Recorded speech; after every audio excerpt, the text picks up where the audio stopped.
እንዴት እንደሚያደክም እንዴት እንደሚያሰለች ማለት ነው። ይሄ ነገር ያዛልቃል ትላላችሁ? እስከ መቼ ነው እንደዚህ የሆንን ምን ኖረው? ሰላም ቤተሰቦች፣ ዛሬ ደግሞ ማሳያችሁ ሰርግ ቤት ነው ተጠርተን ሰርግ ቤት ተጠርተን 6 ሰዓት ቀርተው ይሄ 7 ሰዓት ላይ ማንም ሰው አልመጣም። ሙሽሮቹም አልመጡም። ቤተሰብም የለም፣ ማንም ሰው የለም።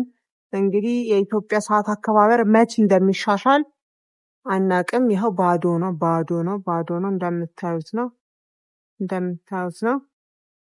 ማንም የለም እና ይሄ ነገር እስከ መቼ ነው? እስቲ ለመንግስትም አቤት በሉ። እሺ ጋይዝ አያችሁልኝ አይደለ? እንዴት እንደሚያደክም እንዴት እንደሚያሰለች ማለት ነው። ይሄ ነገር ያዛልቃል ትላላችሁ? እስከ መቼ ነው እንደዚህ የሆንን ምን ኖረው ምን ከርመው? የምር ጋይስ በጣም ነው የሚያደክመው። መቼም ታውቁታላችሁ። የሀበሻ ስፔሻሊ ደግሞ ምግብ ሳበሉ ከሄዳችሁ ማለት ነው። እኔ ደግነቱ ቀማምሽና ሂጂ ተብዬ ጥሩ ምክር ተመክሬ ምግቤን ትንሽ ሳንዱች ነገር በላ አድርጌ ነበር የሄድኩት ማለት ነው። ግን ይሰለቻል በጣም ስብሰባ ነው በቃ የሚመስለው። እና ጋይስ ባይ ዘ ዌይ በዚህ አጋጣሚ ሰብስክራይብ ያላረጋችሁ ሰብስክራይብ አርጉ፣ ቤተሰብ ሆኖ ላይክ፣ ኮሜንት፣ ሼር አርጉ። እሺ በጣም እንትን ከማለት የራሱ የተነሳ ድምጽ ሁላ ሊዘጋ ነው ከመናደድ የተነሳ ከመድከም የተነሳ በጣም ግን ያስተዛዝባል። እውነት ይሄ ነገር ያስተዛዝባል። እንደ ሀገር የሆነ ነገር ማድረግ አለብን። አድማንም ታበቃ አንሂድ። በቃ ሰርግ ስንጠር አንሂድ፣ ለቅሶ መሄድ ይሻላል። እውነት በጣም ነው የሚያሳዝነው። እኔ እንደ ሀሳብ ምን ሀሳብ አለኝ መሰላችሁ?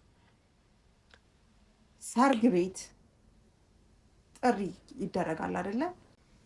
ልክ ሰርግ ላይ ሙሽሮቹ አሉ አይደለ? ሙሽሮቹ ቀድመው መጥተው የጠሩትን እንግዶች ማለት ነው በር ላይ ቆመው፣ በር ላይ ቢቆሙ ባይቆሙ ይዳዝማተር እንደውም ቀድመው ተገኝተው ዌልካም ማለት ያለባቸው እነሱ ናቸው፣ ኦር ቤተሰቦቻቸው ማለት ነው። ማረግ ትክክለኛ መደረግ የነበረበት እሱ ነው እንደኔ ማለት ነው።